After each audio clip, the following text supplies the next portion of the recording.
të paksohen numri i qytetarëve që dalin në pension. Kjo është objektivi i qeverisë.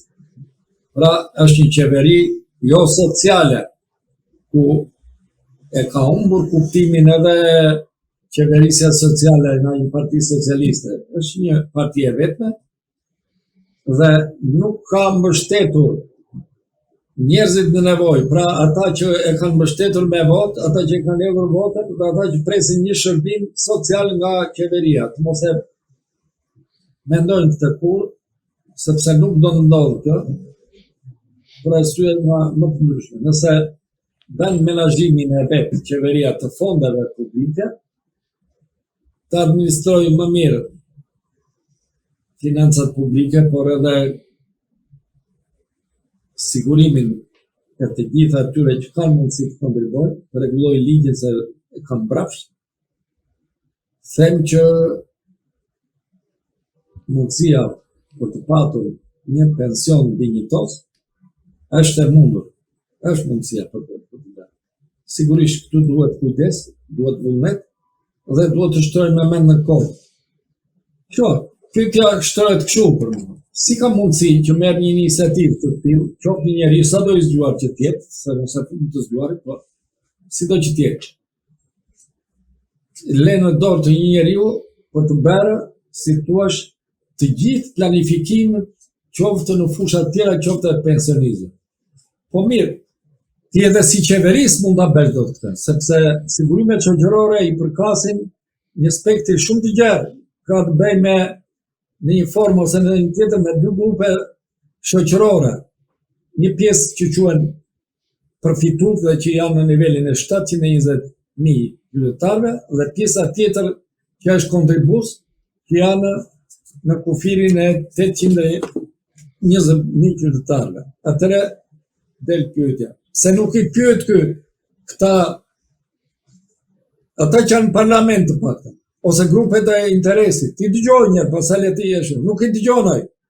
Ai thjesht është një kokë fort të njeriu që s'do t'ja di fare se ç'ndodh për rreth. Thot timonin e kam unë, kur e kisha bashkë me Ilir Metrën e kush e di me këtë tjetër që kishte, e quante të panevojshme qenien e tyre, dhe thoshe ma jepni timonin vetë, dhe të di çfarë të bëj. Tash timonin e mori. E gjithë qeveria e rrjedh që lart ku është veta ju edhe deri në fundin e një punonësi të administratës publike.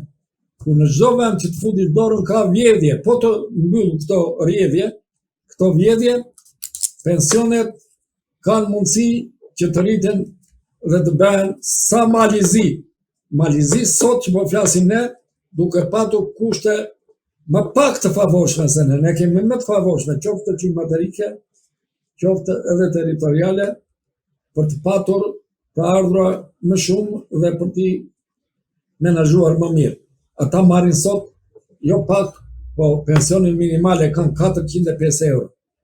E di që të thotë kjo është të tallash me qytetarët. E kanë 3 fishin e pensionit të Shqipërisë. Po edhe vendet e tjera përreth. Prandaj them që mungon në vullneti i qeverisë, e vetëm gjë, i veti një instrument që mund të bëj rritjen e pensioneve është qeveria. Të tjerët janë në rolin e argumentuesit, të kërkuesit të ballavaçimit, duke nxjerrë në pak të metat e qeverisë dhe aty ku nuk shkoj qeveria duhet i rregulloj. Ai thotë po ç'është, mua ma dhanë atë të drejtën i bëj si duhet. Po jo bre, se nuk lejohet ashtu. Ti ke thënë që kur të fillojë shpirangu do rrit pensionet. Ata ka thënë kështu për. Para 2 vjetëve. S'ndodhi gjë kështu. Nafta shitet me mijëra tonë, shiten naftë, bile naftë e cilësisë lartë dhe shqiptarit nuk u bë rritje pensionit. A keni dëgjuar që krahas energjisë elektrike që prodhojnë nga hidrocentralet, ka me qindra biznese që kanë në vend panele diellore për të prodhuar energjinë elektrike, e cila është jo e pakët që prodhohet në vendin tonë. Po ç'do të thotë kjo? të paguash me taksat e shqiptarëve 2 anije beturin të sjellë nga një ambasadore qoftë amerikane që siç ishte ajo Yuri Kim, po. Yuri Kim, në dëm të interesave të qytetarëve që akoma e kanë në kuris pagesën e interesave të këtyre 2 anije pa paguar pa prodhuar asnjë kilovat.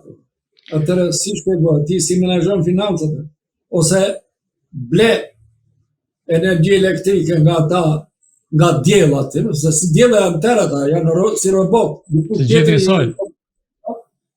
Dhe të blerë, kur s'duhet blerë, kur është në tregun që është shumë shtrenjtë dhe të shes kur është shumë lirë. Është gabim, duhet shumë përgjegjësi.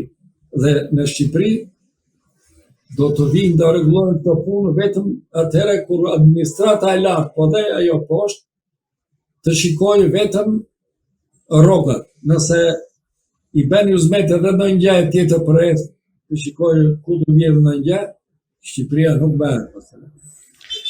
Zoti Hoxha, dhe i pyetja e fundit, çfarë pritet të bëjnë tani tutje pensionistët? A do duhet ata që të protestojnë për të kërkuar më shumë të drejta për veten e tyre? Atëherë në dinin time, me njerë pas shpalljes së programit, e cila do të shikohet me vëmendje edhe nga drejtuesit e sindikatave, të cilat për të hitës së vërtetës kanë filluar, janë gjalluruar, por duhet unifikuar, pra të mos dalin të coptuar atje, dhe më të veçuar disa zhogjata, të futen në një zë, dhe them që nëse do të dalin, qoftë edhe këta pensionistë që janë të lodhur nga këto vitet e qeverisës e Edi Ramës, belaja do ta gjejë vetëm nga pensionistët, sepse administrata flet, thot ç'më duhet mua, ata që quhen teknikë, nuk e thonë zërin e tyre ashtu siç ndodh në të vërtetë.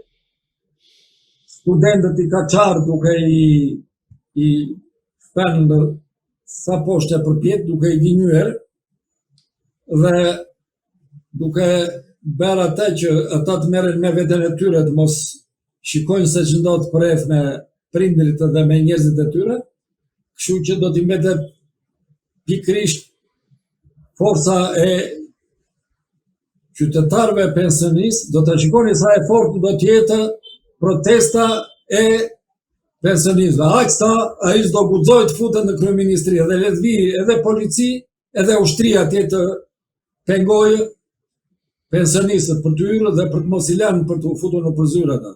Nepali, një palo shtet e tregoi forcën e vet, po edhe shqiptarët kështu janë në këtë fazë. Pensionistët të vdekur që të vdekur janë, duhet të luftojnë për një kauzë më të madhe, më të gjatë dhe më të sigurt për jetën e tyre. S'ka rrugë tjetër më këtë. Zoti Hoxha, unë ju falenderoj që ishit në Agora News. Të dashur shikues, bashkë do shihemi në intervista të tjera, por mos harroni të bëni subscribe në kanalin tonë në YouTube.